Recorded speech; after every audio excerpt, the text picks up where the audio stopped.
pelajaran hari ini kita yaitu tentang administrasi pajak. Tapi sebelum kita masuk ke pelajaran, gimana nih pagi ini pada semangat belum nih? Tuh ada yang udah, ada yang belum nih. Nah sebelum kita masuk ke pelajaran, Ibu mau cek kefokusan kalian dulu. Yaitu kita main game setiap kelipatan ketiga nanti kalian tepuk ya. Paham nggak? Kayak 1, 2, tepuk, 4, 5, tepuk. Dimulai dari sebelah sini. 1, 2, 4, 5, 7, 8, 10, 11, 14,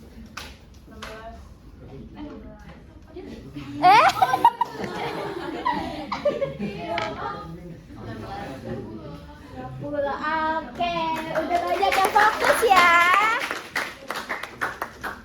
Ini banyak bangku kosong, masih pada di jalan atau ada yang gak masuk nih? ada yang nggak masuk Bu.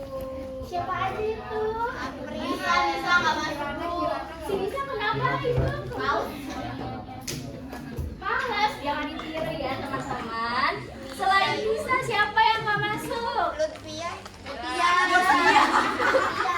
Lutfia kenapa Mbak Uni? Lutfia izin. Izin kenapa itu? Nggak tahu deh. Katanya kesiangan Bu. Bener-bener dipasang ya alarmnya anak-anak, jangan sampai kesiangan. Bu, oke. Karena udah banyak yang fokus, jadi kita akan masuk ke pembelajaran tentang administrasi pajak. Nah, sebelum kita masuk ke administrasi pajak, teman-teman udah pada sering dengar kan pajak itu apa? Udah. Nah, apa sih pajak itu? Ada yang mau kasih jawaban? Apa? Siapa namanya? Namanya Alfi aja. Alfi aja. nggak ada ajanya dong. Oke, berarti Alfi ya. Bu. Apa dipegang? Kalau saya pagiannya jangan-jangan ini hasil dari penghasilan buat negara. Jadi pajak itu adalah salah satu penerimaan dari negara yang akan digunakan untuk membiayai kebutuhan masyarakat. Jadi pajak itu dari masyarakat untuk masyarakat, bukan dari masyarakat untuk pejabat ya teman-teman. Waduh. Oke. Nah, di sini kita akan mempelajari tentang administrasi pajak. Kalau kita sudah tahu nih pajaknya apa, berarti kan kita akan membayar pajak itu melalui administrasi pajak. Nah, administrasi pajak ini adalah seluruh proses dan kegiatan yang dilakukan oleh otoritas pajak serta wajib pajak dalam rangka melaksanakan ketentuan perpajakan yang meliputi pendaftaran, pencatatan, perhitungan, pembayaran, pelaporan, pemeriksaan, penagihan, dan pengawasan. Administrasi pajak menjadi sarana yang menghubungkan antara peraturan perpajakan dengan pelaksanaannya di lapangan sehingga penerimaan negara dari sektor pajak dapat berjalan secara efektif dan efisien. Jadi,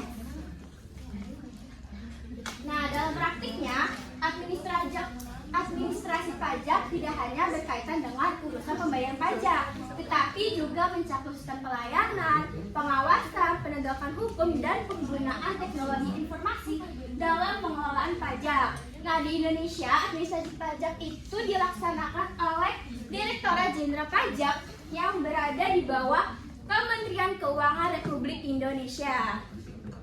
Boleh di next? Oke, untuk tujuannya itu yang pertama adalah menghimpun penerimaan negara, lalu meningkatkan kepatuhan wajib pajak, memberikan layanan yang baik, dan penegakan hukum perpajakan, dan terakhir itu menciptakan keadilan pajak. Boleh di next? Nah, fungsi pajak sendiri, pastikan kalau kita mau bayar itu pasti ada. Tadi ada tujuan dan ada fungsinya juga. Fungsinya itu ada 4. Yang pertama pelayanan, pengawasan, lalu penegakan hukum dan penghimpunan penerimaan pajak. Ada spidol nggak? Spidol. Telat nih.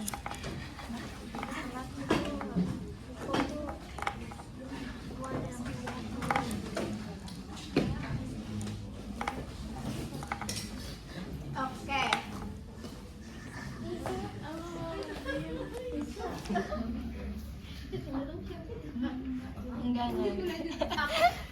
Oke, ibu lanjut ya. Nah, fungsi administrasi pajak itu kan pertama ada pelayanan, yang dimana dia ini melayani kita untuk membayar pajak. Dan misalkan pastikan kita ada proses pendaftaran terlebih dahulu baru membayar dan melakukan pelaporan pajaknya. Setelah pelayanan pasti ada pengawasan.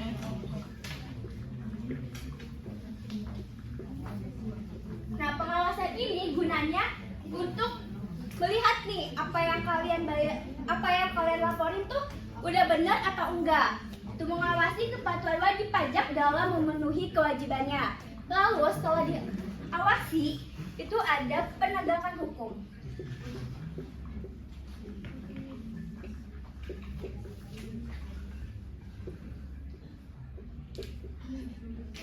Nah, penegakan hukum ini itu melakukan pemeriksaan, penagihan, dan pemberian sanksi jika terjadi pelanggaran.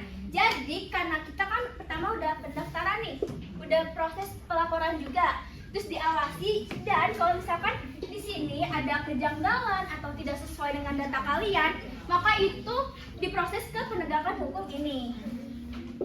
Dan yang terakhir itu penghimpunan penerimaan negara. Penerimaan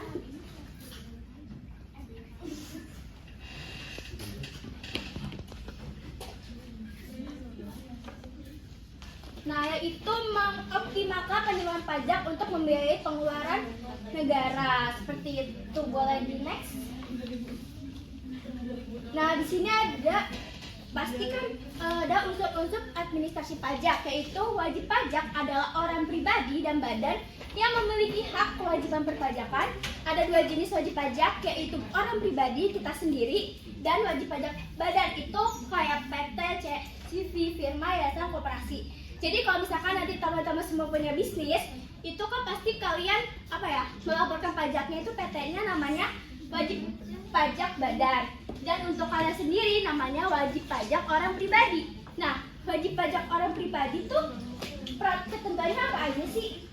Yang pertama, pastinya udah berumur 18 tahun dan memiliki KTP.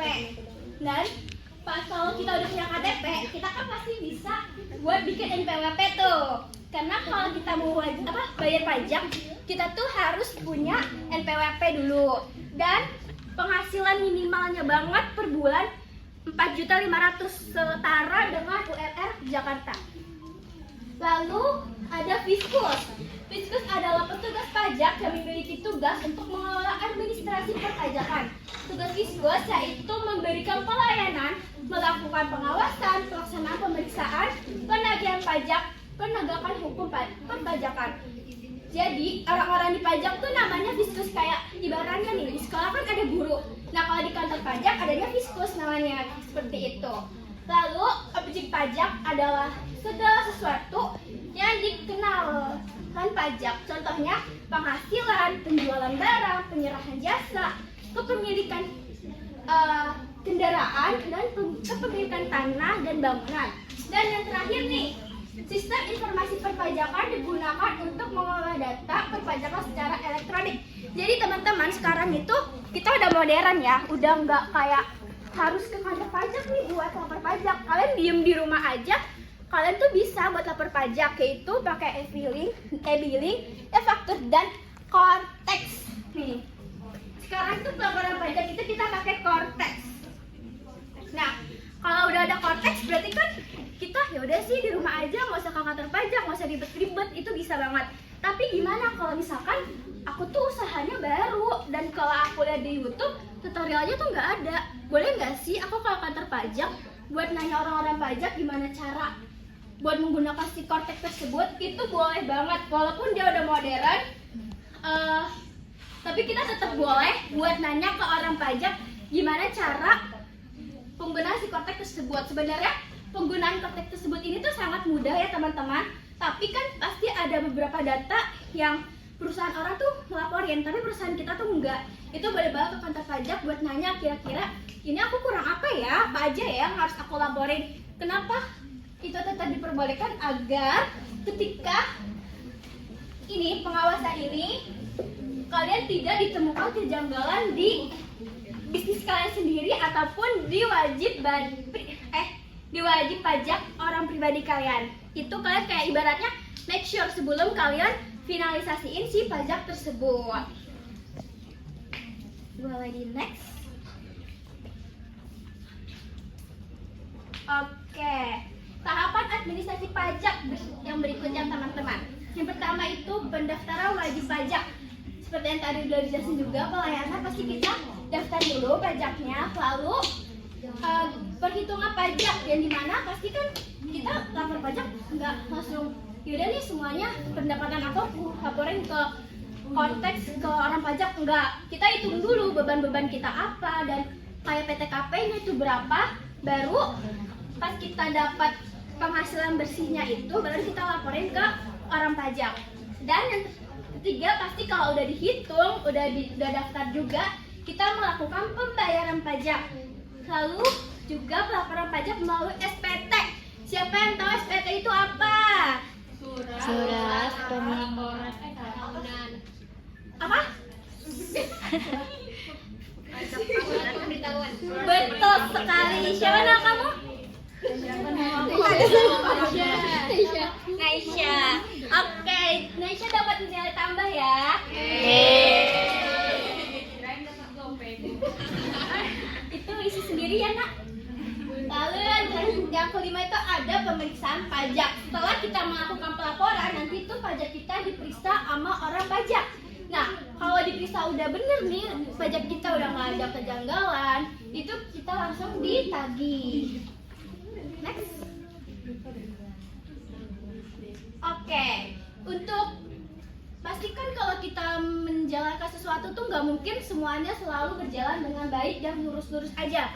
Pasti ada hambatannya. Yang pertama, rendahnya kesadaran pajak. Lalu kedua, tax evasion, penggelapan pajak itu kadang ada yang melaporkan pajak itu nggak sesuai sama yang seharusnya dia bayar. Jadi kayak pendapatannya dikecil-kecilin biar bayar pajaknya kecil. Padahal pendapatannya tuh gede. Lalu kompleksitas peraturan dan keterbatasan data dan kendala teknologi. Nih kayak kemarin kan, siapa yang tahu pembayaran lapor pajak dari tanggal berapa sampai tanggal berapa? Sampai 30 Maret. Orang pribadi 30 Maret. Tapi badan April. Betul sekali, Ika dan Alisa itu bener ya teman-teman, sampai 30 Maret. Dan untuk yang badan sampai 30 April. Dan biasanya kalau udah tanggal-tanggal penutupan nih, banyak yang akses, itu suka webnya agak macet. Ya seperti itu teman-teman. Dan selain itu juga, selain web seperti itu, kadang ada beberapa orang yang nggak ngerti sama teknologi. Nah, berikutnya ada sanksi dalam administrasi pajak. Sanksi administratif pajak adalah hukuman finansial berupa denda, bunga atau kenaikan yang dikenakan kepada wajib pajak akibat melanggar aturan perpajakan. Bunga yang dimaksud itu bunga pajak ya teman-teman, bukan bunga berbentuk bunga. Lalu sanksi ini diatur dalam UU KUP dan diperbarui melalui UU HPP agar lebih adil, di mana tarif bunga ini bersifat fluktuatif, berubah setiap bulan mengikuti suku bunga acuannya. Nah, sanksi dalam administrasi pajak tadi juga udah sempat disebutin, itu ada sanksi denda, bunga, dan kenaikan. Sanksi denda itu berupa nominal uang dengan jumlah tetap yang dikenakan akibat pelanggaran kewajiban pelaporan atau administrasi formal. Denda ini tidak dipengaruhi oleh besarnya jumlah pajak terutang. Lalu sanksi bunga itu persentase sesuai KMK. Sanksi berupa persentase tertentu yang dikenakan akibat wajib pajak telah membayar pajak atau melakukan pembetulan SPT yang menyebabkan kurang pajak menggunakan persentase per bulan yang ditetapkan melalui keputusan Menteri Keuangan yang diperbarui secara bulan. Lalu sanksi yang terakhir itu ada sanksi kenaikan. Sanksi paling berat berupa persentase tertentu dari pokok pajak yang dikenakan akibat adanya indikasi ketidakjujuran, memasukkan pembukuan, atau ketidakpatuhan secara mendapat teguran dari otoritas pajak. Jadi sanksi-sanksi ini tuh ada setelah melakukan pengawasan, kayak ada apa namanya, kayak ada kejanggalan dari data kalian tuh, ada kesalahgunaan data. Nah lalu disinilah sanksi ini ada di penegakan hukum. Jadi next. Nah ini ada video tentang Guru Jack kaget nih ditagih pajaknya 2,9 miliar. Ternyata ada penyalahgunaan data. Boleh disimak ya teman-teman? Mana sih? Kok nggak bisa sih? Tak bisa tidur tenang dan dibuat resah, Ismanto, seorang penjahit asal desa Coprayan, Pekalongan, Jawa Tengah ini tiba-tiba mendapat surat transaksi bisnis dengan nilai yang fantastis. Ya, Ismanto makin overthinking saat petugas kantor pajak Pekalongan mendatangi rumahnya sambil membawa surat permintaan penjelasan terkait transaksi bisnis senilai 2,9 miliar rupiah. Pasalnya, Ismanto sehari-hari hanya bekerja sebagai buruh jahit harian dan tidak pernah memiliki usaha atau membeli barang senilai miliaran. Namun dalam surat yang dibawa petugas tercantum nama, alamat, dan NIK sesuai KTP Ismanto, tapi data RT dan RW beda. Terdapat pula lampiran rincian belanja kain dari sebuah perusahaan di Boyolali dengan total transaksi mencapai 2,9 miliar rupiah. Saya kaget, Pak. Saya kan cuma buruh harian lepas ini kayak gini, kayak gini. Tapi kok lihat tagihannya kok kayak gitu. Itu tagihan transaksi atau tagihan? Itu tagihan beli kain. Tapi saya sendiri nggak punya usaha. KPP Pratama Pajak Pekalongan pun mengklarifikasi terkait transaksi bisnis yang menggunakan data pribadi Ismanto. Kami itu datang karena dari surat tersebut belum ada respon. Kami ini mendatang hanya menanyakan sebagai klarifikasi, benar nggak sih Pak? Anda ini melakukan transaksi nilai 2,9 sekali nilai transaksi ya, bukan pajaknya, bukan. Pihak pajak Pratama pun mengimbau masyarakat untuk tidak sembarangan membagikan data pribadi kepada pihak lain karena rawan untuk disalahgunakan. Ucoro Wijayanto melaporkan dari Pekalongan, Jawa Tengah. Oke teman-teman, seperti yang tadi sudah dijelaskan juga, pengawasan itu dilakukan karena takut ada penyalahan gunaan data. Seperti ini kan kasihan ya, dia nggak tahu apa-apa tiba-tiba ditagih 2,9 miliar. Uangnya dari mana coba kan? Nah makanya itu kenapa walaupun kita udah ada konteks yang kayak udah memudahkan kita nih buat di rumah aja, tapi kita juga boleh banget buat tetap cek ke kantor pajak itu buat kayak make sure aja udah bener atau belum. Dan yang paling penting adalah dijaga data pribadi kalian sebaik-baiknya, karena kita nggak akan pernah tahu orang kita itu tuh bener-bener baik atau enggak. Kayak gini kan dia pasti si orang yang menyalahgunakan datanya kan dia tahu datanya si bapak ini ya, agar tidak terjadi seperti itu. Oke, karena udah selesai penjelasan administrasi pajak hari ini, Ibu mau lihat nih kira-kira teman-teman perhatiin Ibu nggak ya dari tadi?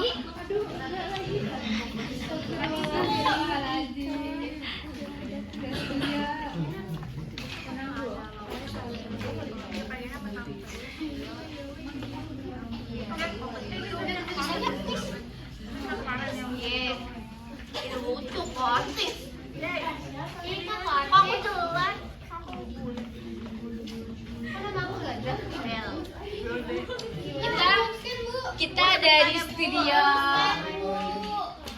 Nggak bisa kasih nama ya Bu? Bisa. Gue apa lagi? Aku nggak jelek.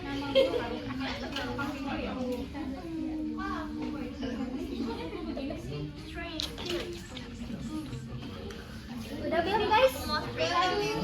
Lagi loading ya? Ini lagi gambarnya.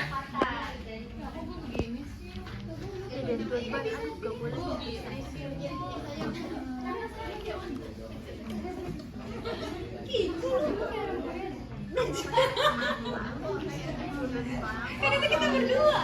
Sekarang berarti. Asik, ini udah masuk. Yes. kamu kok Iya. Kok gue tersambung wifi?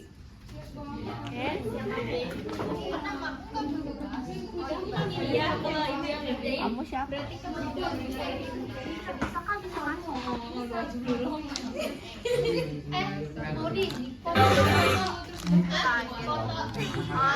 udah ditanya.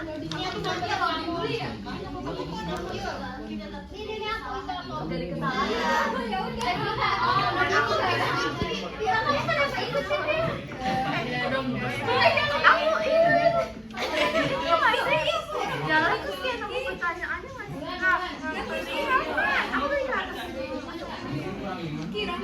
Iya masuk guys, masuk ke sini nih, masuk ke sini.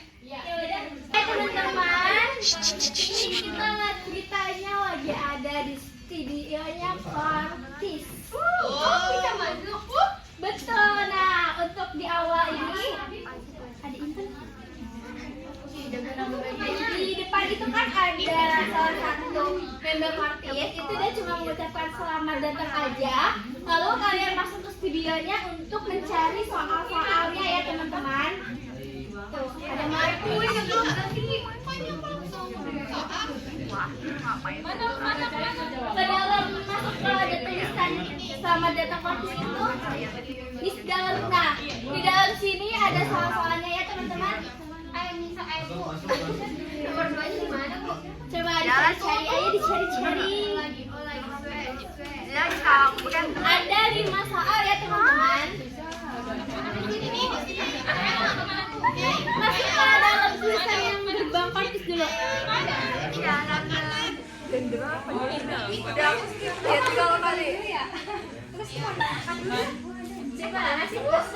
di sebelah kaki yang bentuknya kayak gini nih. Soal itu diklik ya. Yang salah coy. Gimana ya, Bu? Itu kemana sih, Bu? Apa ikut panahnya? Seperti itu. Aku salah.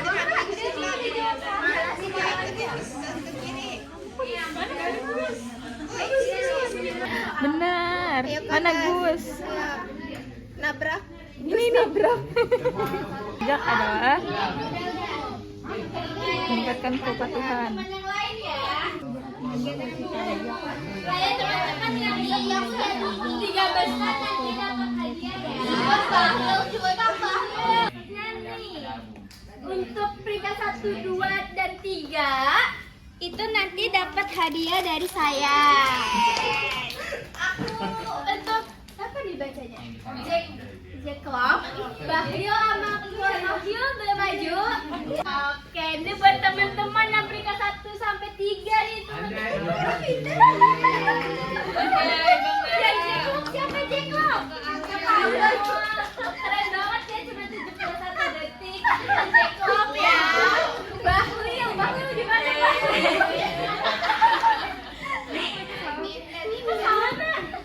Itu salah nama. Kamu ya nama sebenarnya siapa? Namanya Jenny. Jenny, berarti pakai nama Bahlil itu keberuntungan teman-teman. Jadi peringkat 2. Kita coba. Dan terakhir berarti yang aku dibacanya gimana coba? Dibacanya gimana ya? Ini buat kamu. Makasih ya teman-teman. Tepuk tangan dulu ya buat teman-temannya.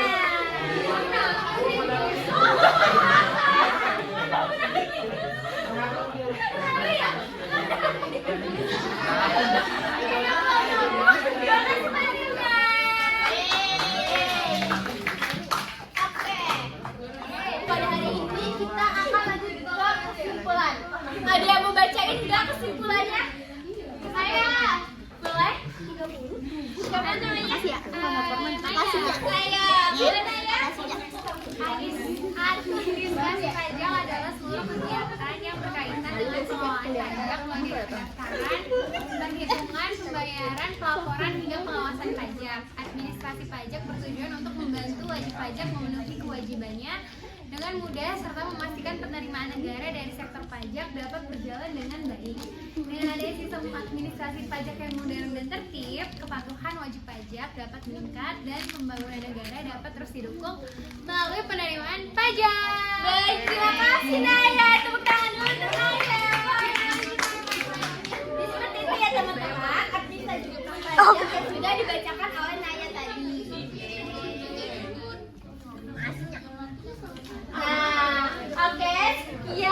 pembelajaran pada pagi hari ini. Semoga apa yang Ibu sampaikan dapat dimengerti oleh teman-teman semua. Dan kalau misal ada yang belum dimengerti tuh boleh banget nanya ke Ibu ya teman-teman. Tapi karena jam pelajaran kita udah cukup sampai di sini aja, maka untuk kalau misalkan belum ada yang dimengerti, boleh kalian simpan dulu pertanyaannya dan akan kita bahas di pertemuan minggu depan. Assalamualaikum warahmatullahi wabarakatuh.